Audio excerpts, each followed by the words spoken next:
and Don Myers, and the camera and sound are Barbara Dorr and Marlene Waters.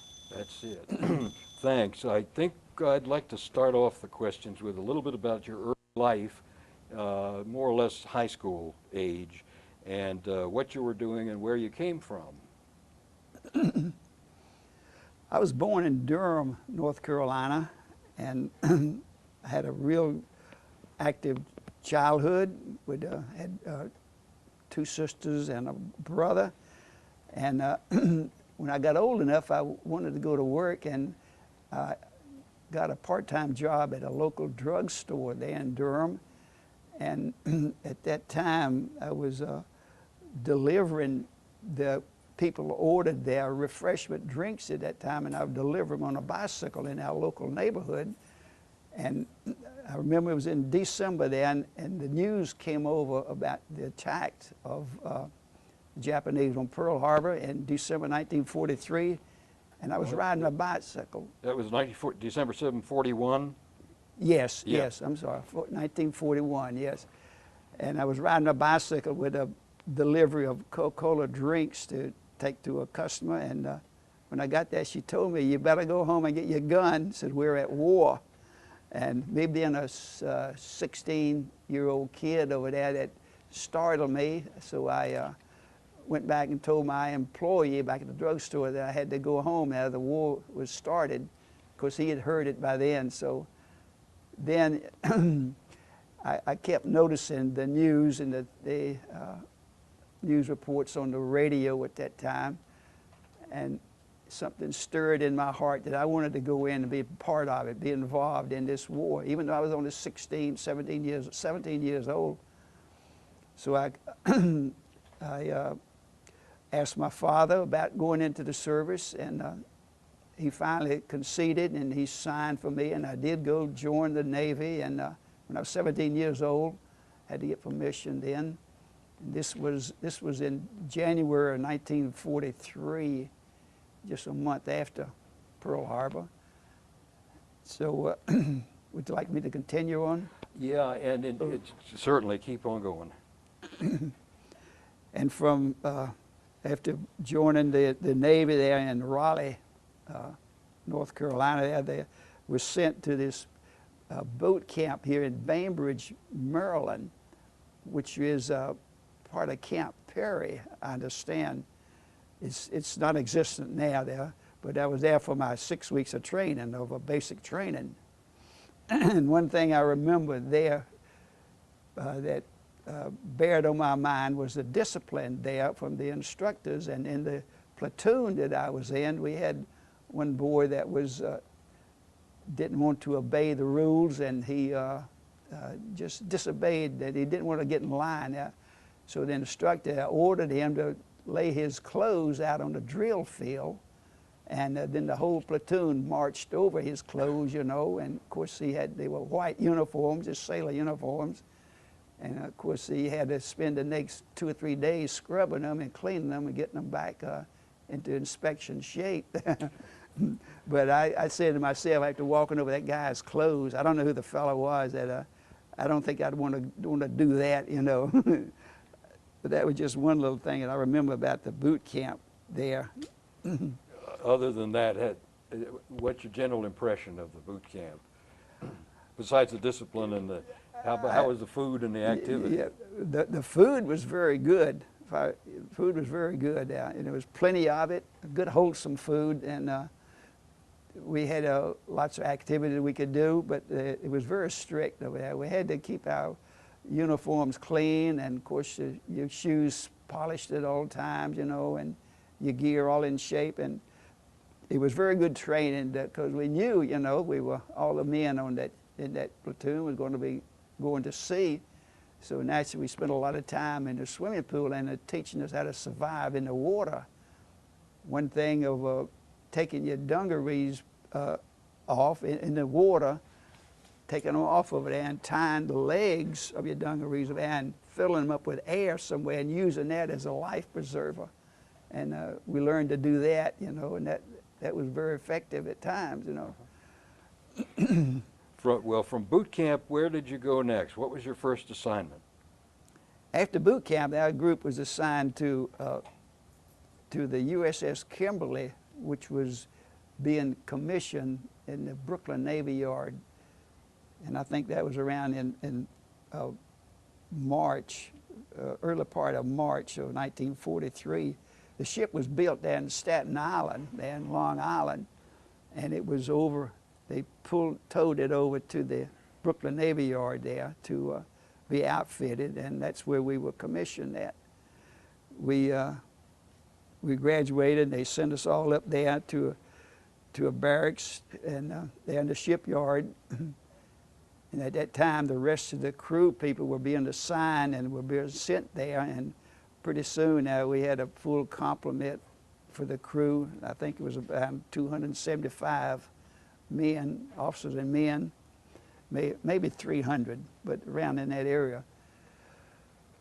So the day come for commissioning. The ship was commissioned, and we were all loaded with supplies, and that, well, like I say, that was in probably April of 1943 when it was commissioned. Okay, and what was your specific assignment on the ship? At that time, they assigned me to the torpedo division on the ship, which include maintaining the torpedoes and cleaning them and taking care of the depth charges and the K guns on this ship. What is a K gun?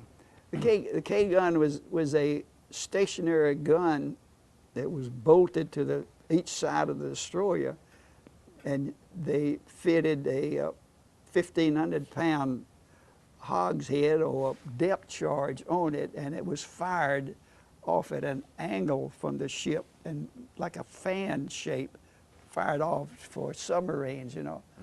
So my specific duty was on the starboard depth charges.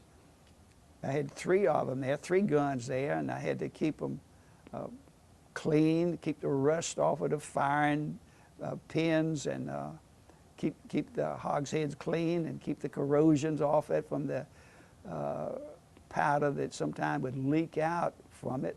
And it was just that was my duty, just keeping them clean now. Okay, now after you had shakedown crews of some kind, I'm sure. Where was that? Yeah, a shakedown code, if I remember, was down to Puerto Rico, down in the Virgin Islands, or down off of Cuba, down that part of the world. And then the Navy had an island off of Cuba that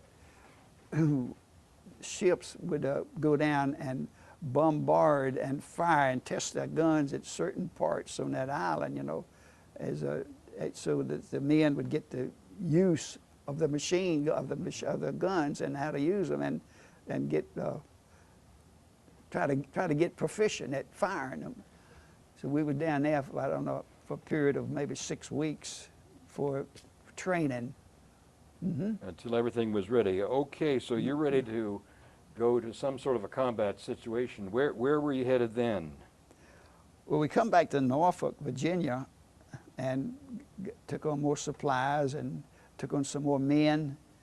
Was assigned to us, and then we had orders to go to the Pacific Fleet, to go over to join the Third Fleet, which was Admiral Halls's, which was in command of the Third Fleet at that time. So we left Norfolk and went down through the Panama Canal and over to the Pacific side, and then went on over to Honolulu and reported to that command there.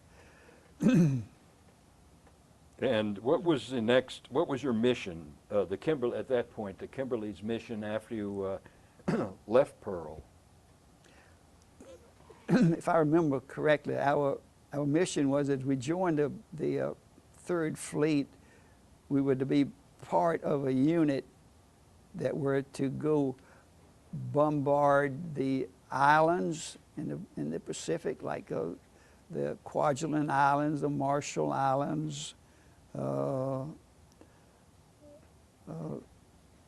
well, others I can't think of right now, but everywhere that an invasion had been planned. So that was what we to do there, in support with other ships, you know, the whole. Right. Did you have, was there any Japanese submarine activity at that time? No, not in that early part. No, it was not. It seemed like more fear of some of the Japanese fleet, the Japanese ships. Did you ever get into any kind of tangle with the Japanese ships? I don't think ships showed up, did they? Japanese ships? No, we did not. At one time, later on in my career, we was involved with some action with some Japanese cruisers and battleships, but at this time, prior to the invasion of the Marshall Islands and Kwajalein, and we were not involved with the actual conflict with the Japanese Navy. How about Japanese aircraft attacks? At that point, you didn't have, how much activity was there? Yeah, we had some skirmishes with them there in the Marshall Islands, that they would come out and actually try to bomb us or whatever, but our gun crews, not only with our ship, another ship, were really good and proficient at, and there was a lot of them shot down. Most of them were shot down, where they turned around and went back to their base, you know. So they didn't do any damage to our unit then of there, which consisted of about 6 destroyers and about 3 cruisers or something. So that was mostly in the Marshall Islands? Yeah. And from there, you went someplace else, I believe, didn't you? Back in roughly February of 1944, was that when you went to Alaska? Yes, it was, yeah. In February of 1944, yeah, we cruised the USS Raleigh, the USS Richmond, and the USS Omaha, which were old four-stacker cruisers, along with 6 other destroyers, our USS Kimberly included, were assigned to the Adak, Alaska, and we went up there for the purpose of going over to the Paramushura Islands, which were the northernmost islands of Japan, to bombard the airfields there, and in hoping to confuse the Japanese that there would be an invasion from the northern area there, and our ships went over there, and we made two runs from Alaska, from Attu over to the Paramushura Islands, made two skirmishes over there.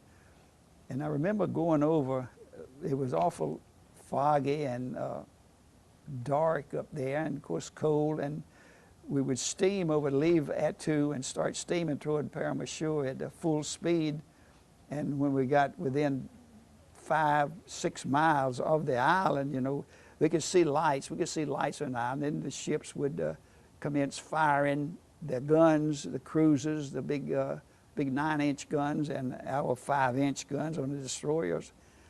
And we would fire at the airfields over there and just try to do as much damage as we could do at the oil tanks and oil fields like that. And then we would turn around and come back and head back to Attu before the airplanes could come out and start after us, you know. And some of them did come out and started chasing us there, but we were full steam and heading back to Attu, just running. And because of the camouflage the ships had then, that from a distance there, it would look like a small ship. They didn't look like no huge cruiser or big destroyer, because of the camouflage of that. And the torpedoes from these planes that they would launch to us, they thought they didn't know what type of ships we were, but because of the camouflage, they thought we were a big ship, and they set the torpedoes at a deeper depth, and the torpedoes actually went under our ships 2 or 3 times there. We could see the stream and the wake that the torpedoes made. So there was none of the ships hit. They were all set at the wrong depth, so they just went under us. So we'd take 2 runs over there like that, and both times, you know, we did not commit or did not get any damages from it. Do you have an idea of what damage was done to the Japanese installations? Yes, we did know we did destroy airfields over there and cause them not, render them useless. They couldn't be used because of so many runways with so much damage to them, and some oil fuel depots was destroyed too there. But other than that, that was all that I knew of, you know. And how far was that from, was it you left from Adak or Kiska to attack Paramushiru? How far was that trip? I believe it was about 1,200 miles from there. Well, this was, what time of year was it? It was in February of February 44. February 1944. Yes. Mm-hmm. What were the weather and sea conditions like up there at that time of year? Oh, it was bad with the snow and the ice, and with the ship out in the bay and steaming toward Paramushiru. It was caused a lot of ice build up on the ship, and it was really treacherous to try to go out above deck to go to get to your station. You do the station, you know, but and we had to keep chipping ice all the time to keep everything free that could move and could swing the gun mounts around and things like that, so they wouldn't get bound up and jammed up. How did you free them? Free that ice? Just constantly chipping and constantly beating on them with hammers and with the chipping hammers. You know, a chipping hammer is a favorite tool the Navy has, you know, for chipping rust on the side of the ship there. And they were a pointed hammer, and it was the very thing for chipping. But that was the most thing that we used for that. And what did you do to keep from slipping and sliding and going overboard? Oh, you couldn't go out above deck unless you had on your safety belt, which was the safety line, which is secured in case you did slip and fall. And we didn't have any golf shoes or nothing like that to walk on to keep from falling, you know, but it was really treacherous on there. But the safety belt and safety line that we had on was the most important thing. How about the seas? How bad were the waves? I mean, how big were the waves? Well, if I remember, it was mostly big swells, and they were high swells of, I don't know, 5, 10 feet high or something. But the ship would really roll and really swing back and forth, and sometimes it was so bad, you know, they couldn't light the stove in the galley.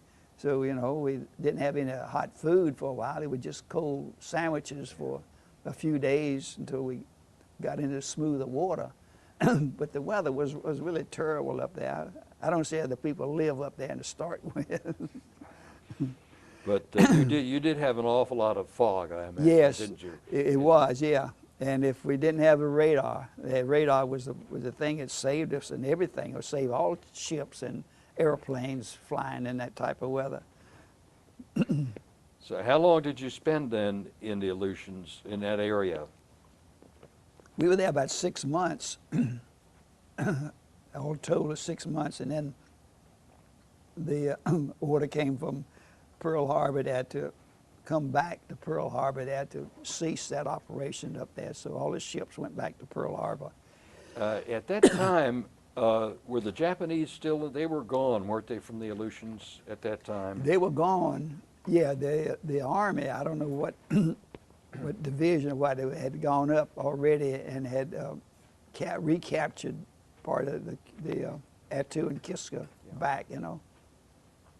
You did get to see a lot of, we did get to go over on the beach one time here and really did see a lot of the results of the war. There was still a lot of Japanese dead people still laying, soldiers were still there that on the island that had not been taken care of yet. And that was in When was that? That was in in June of '44. There, so with the 6 months that we was up there, this could have been anywhere from September Okay. or something like that. But they had been there a long time, those the dead Japanese, and of course it was cold, so Yes. that Oh yeah, yeah. It was freezing. Yeah, Yeah. it was way below zero. Well, let me ask you briefly what your thoughts when you were in all that fog and cold and chipping ice. Were you glad you were in the Navy at that point? Well, I didn't ever think about that. What I was worried about, was the ship getting sunk, and then having to go into that water. Because in that you won't survive long in that type of water there. But that was the only thing that bothered me there. Being 18 years old, then I wasn't. Well, it didn't really bother me too much. I was just busy doing my job there. How about the sleeping quarters? Were you near the hull, the ship's hull, or were you away from that? I wondered how cold that got. Oh, well, no. Well, the quarters that we slept in, that was in the forward section of the ship. There were 2 decks below, and there were 3 rows of bunks on each side of this of this compartment. And when they were not sleeping in there, they were folded up against the bulkhead to make room to walk down through that. But and then you could hear the water just rushing on the outside of the ship when the ship was underway, and you could hear the water beating through that because the hull's not very thick on those destroyers there. But sleeping quarters was good. It was warm. It was warm. Nice and warm, yeah. And I understand you didn't really get seasick. No, I did not. I'm really thankful. I didn't get seasick at all. The only time I did from leaving from Norfolk for the shakedown cruise when we were back in the Atlantic down to Puerto Rico. But I didn't get sick the rest of the time. I'm really thankful for that. Well, you moved. Where did you go from the Aleutians then? You moved back to the Pacific, is that right? Yeah, that's right. And I think about that time we were the invasion of the Marshall Islands was planning, and we went to was involved in that one. Excuse me. And then in November of 1944, there the Leyte Gulf there and the Lingayen Gulf there in the Philippines was coming up, and we had to go over there for bombarding of that with our unit, with our group of ships. We were still part of the Third Fleet of that, but it was a task force that I guess that's what you want to call it, went over there. And we had a supply in the Lingayen Gulf there of LST ships that were to supply the army there in the Philippines there and in the Mindanao area. And the Japanese, when the supply ship, when we was anchored in the Lingayen Gulf there, the Japanese were still all those islands there in the Philippines. And at night, they would actually float out to our anchorage area under rubbish and leaves and trash with an underwater acetylene torch. And they would actually cut holes in those LSTs and sink them right there. I think I know of 2 or 3 that were sunk right there, right before our eyes, so to speak. We were all anchored together there. So the word come out from the captain for the station watches alongside our ships all night long, and to shoot anything you saw in the water, So the Japanese was very tricky with that. Do did they have, do you know, any underwater breathing apparatus, or were these just divers that would go under with the... They were just divers that would Yeah. go under with the underwater settling torches they had on the back. They would come out, yeah. I never heard about that.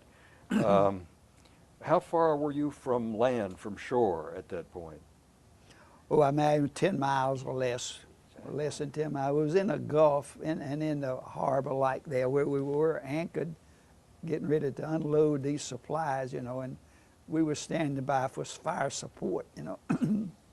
Well, were you under attack from anything at that point? Yes, the planes did come out from those islands to attack us and to bomb us, you know, and of course we had to fire at them and shoot them with our guns, you know, and we did turn them and shoot down a lot of Japanese planes then at that time too. Were there any, yeah, okay, yeah, good, yeah, right. Yeah, we'll take, Yeah. okay. Let's get back to the, you're off Mindanao and in the Gulf, and were there any suicide plane attacks at that point? Not on our group. There was no suicide planes yet. That didn't come until later there. But there were some in other parts of the Philippines there that the suicide planes come out. And how did that go? How long were you there in that area? I would guess we were there from December to January of 1944 and 45. Okay. Yeah, And yeah. again, that was to support our troop landings. That's right. yeah. Yeah. Mm-hmm. From where did you go from there? From there, the planning for Okinawa, invasion of Okinawa, was in the planning stages there, and we were trying to get Admiral Kincaid and Admiral Halsey. We're making plans to invade Okinawa. So that's where we were. They were told us that we were going to be involved in it. Our division, our task force there. So that was in the March of 1945, where we headed towards Okinawa, and where we got on station there, patrolling station there, and then that's when we first encountered the Japanese attacks then, Japanese suicide attacks. Suicide attack. Yeah. Mm-hmm. And it was pretty heavy at that point, wasn't it? It was. It was. We could see the planes coming out from the islands and headed to the different ships that were in line off of the beach, and that were firing at the islands, you know. And I remember the planes were coming out, they were flying pairs, 2 of them at a time. And what I've read later, you know, that the Japanese were chained, the pilots were chained to the cockpit, and they couldn't change their mind. They couldn't get out if they wanted to, and there was only enough fuel on the planes for one way from the airfield out to the ship to do that suicide attack. And they fly 2 at a time of it, and they would both circle around the ship that was steaming, you know, and of course we were taking evasion maneuvers there. The captain was zigzagging the ship, changing course, and trying every way to confuse the guy, because they knew that the Japanese were going to dive his planes at us, and all the time we were firing at them. So finally one plane come down and the other plane flew off to another area. But this Japanese Val bomber with a 500-pound bomb come down directly on our ship on the between number 4 and number 5 gun mount on the second deck. He hit right on the 40mm gun mount there, and I was at least 10 feet from the explosion. Down, I was on the starboard depth charges, I know it was just about 10 feet away from that when it all went off there. And he hit directly on it, on the gun mount there. Of course, killed those men. I think there were 7 men that were killed and about 20 men that was injured and missing. They were missing there naturally. They were blown over the side and we never seen them. And when I saw him coming down, I knew he was going to hit. I was on the starboard side and I had on my foul weather jackets and gear and headphones. And I dove under the depth charges, which was at least 1,500 pounds of TNT there. It was the hogshead rack. And they fell on my leg and on my back. And when I come to there, my jacket was gone. It was blown off and my headset was gone. And of course, everything was on fire and smoke was everywhere all around the ship. The ship was not in danger of sinking, but it was destroyed almost to the waterline from that explosion. Where was it destroyed? I mean, where was the damage again? On the after part behind number 2 stack. Number 2 stack. We had 2 smokestacks on the ship, but it was on the after part of the ship, right on the 40mm gun mount, and between 2 5-inch 38 mounts, gun mounts. And when I come to there, the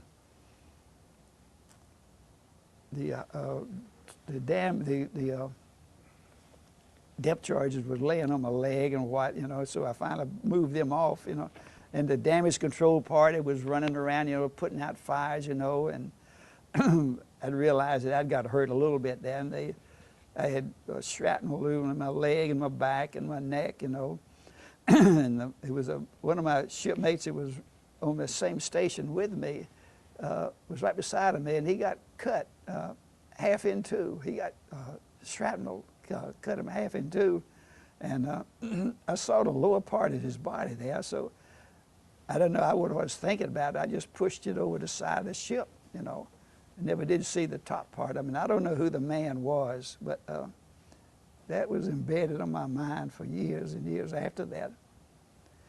And when they're saying that I was evacuated to the hospital ship, Repose, the AH-15, I think was the number of it. And I stayed on there for a couple of weeks on there. I remember going on there and they saw the shrapnel wound on my leg and on my neck, and the corpsman there said, well, we'll take care of that. So they pulled out chunks of shrapnel and then just dumped sulfanilamide in the holes and put a little bandage around it. This sulfanilamide was a wonderful thing at that time. Would take out it, cure infection and everything like that. And that's all they done to me for that, you know. And they asked me, was I okay? I mean, did I want to go back to the ship? And my leg was still bandaged up and I couldn't walk too good. It was just fractured.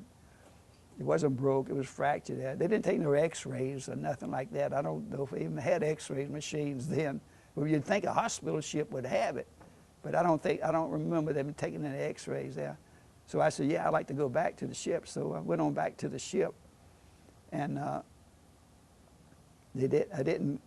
wasn't able to perform my duties like I normally do there, but they let me stay on there. And the ship was damaged so bad then we had orders to return back to Pearl Harbor to get fitted up and get fixed up again. So we went back to Pearl Harbor and got the ship repaired, you know. Let me ask you about your feelings at the time of that attack. Obviously, it wasn't the best moment of the cruise. No, tell you the truth, Don, I don't remember. Me being 18 years old, I know I was scared, but I think the most thing that bothered me was I was expecting to see a shell come right down and land right on top of my head. Nobody else, but right on me. It just bothered me. I was just afraid of that. But I just done everything else automatically, like I was supposed to, you know, of trying to put fires out and trying to do what I could, you know. But me being 18 years old, I don't remember how I was. I know I was scared. Yeah. And you also were trying to be some damage control work too. That's right. Yeah, yeah. It was burning metal and hot metal and things laying around, and old cans burning, you know, and life jackets burning and things, you know. And I was doing what I could to throw them over the side, you know, to extinguish the fire, you know. Which the explosion did not damage the ship engine room or anything. We could still maneuver and still function right. But the biggest thing that bothered me there was that man beside of me, you know, got cut half in two, you know. But I don't remember how I felt otherwise from that, you know. Have those injuries bothered you at all later on? Yes, they have over the years. Like I said, my leg wasn't broken, and its shrapnel wounds was all in my back and on my leg, and it just, you know, shrapnel gets in your muscles of your body, and it travels all over your body. And I guess 15, maybe 18 years ago, so that happened. After about 10 or 12 years, you know, I pulled out some more piece of shrapnel in the back, and it traveled from my back up to the back of my shoulder blade, you know, and it just formed a little hard knot, and I saw what it was, you know, and the doctor pulled it out, you know. And then so I tried, you know, I didn't try but for disability. Then when I was interviewed the Navy about it, they said, well, have you missed any days' work? Well, by that time, you know, well, this was the war's over, and 10 to 15 years later, you know, I was trying for a disability. And I said, no, just a few sick days once in a while. They said, well, you didn't miss enough time to warn any injury problem. So, you know, they just put my request in the basket, you know, and that was it. So that's the way it's been ever since, you know. But just aching, my leg aches every now and then, once in a while. My back hurts too, but not enough to stop me from other work. Serious. Well, this was about the time as the end of the war was getting near. And what were your thoughts when the atomic bombs were dropped on Hiroshima and Nagasaki? Did that mean a lot to you, or is it just another part of the war at that point? I think it was just another part of the war to me, you know, because I didn't realize what a nuclear bomb could do at that time. I think we were in Pearl Harbor when the bomb was dropped on Nagasaki, and I remember seeing the news, and we're getting the news on the ship. We didn't have no television, and I never saw no pictures like that, but just what we'd hear on the radio and the shortwave. But I didn't hear him talk on the ship. I said, well, they was talking about, well, this is the end, you know, the war is over now, you know, but it wasn't at that time when the bomb was dropped. But I couldn't fathom the damage that went on with a nuclear bomb. I think very few people did at that point, really, except those who were close to the spot. Yeah. Then, after the surrender, tell us about Kimberly's involvement there with the formal surrender. I think you had an interesting experience. Yes, I remember that the captain of our ship was a classmate of the captain of the USS Missouri.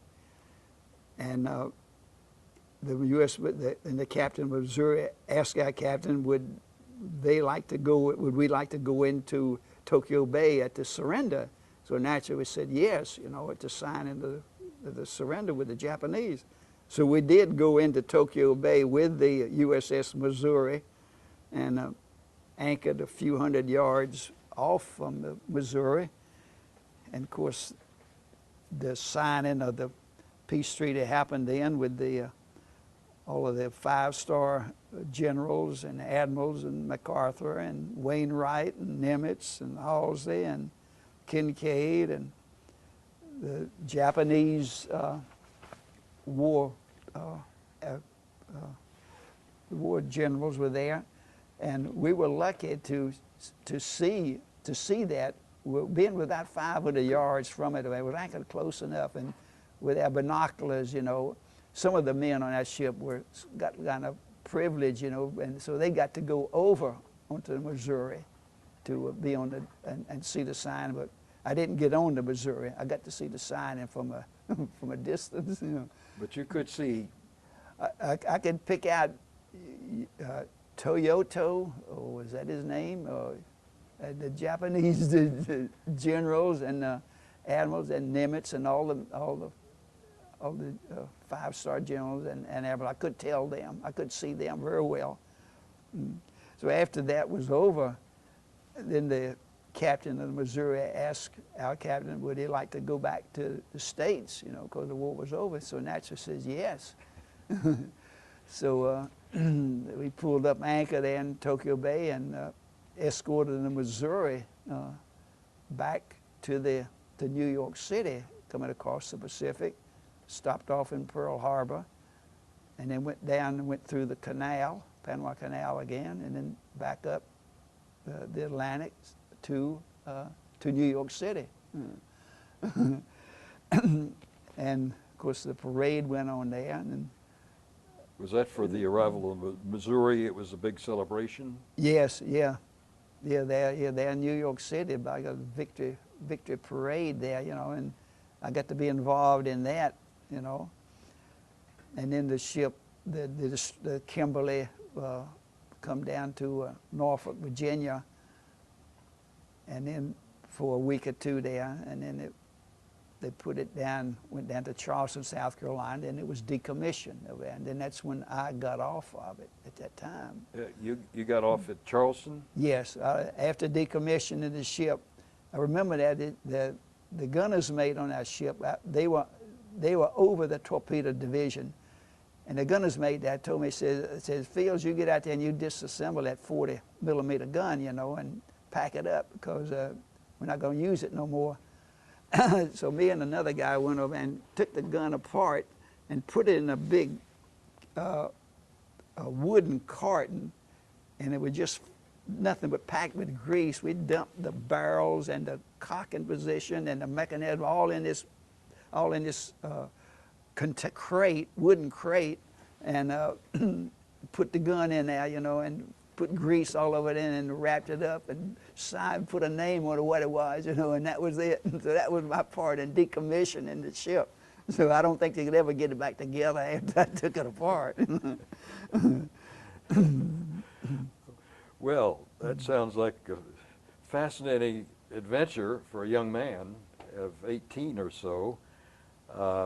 You were 18 at the time. Did you leave the Navy at the end of the war? Well, you still had time to serve. Yeah, I did, yeah. Okay. And when did you get out? 1946 in August, but I only stayed out about a month. And then I went back in and completed my 20 years in the Navy then. Oh, okay. Yeah. All right. Well, Yeah. Scott, anything you would like to check on? No, I think it sounds like a fascinating career. I just think that just, for a young man like Don said, that's just an amazingly busy time.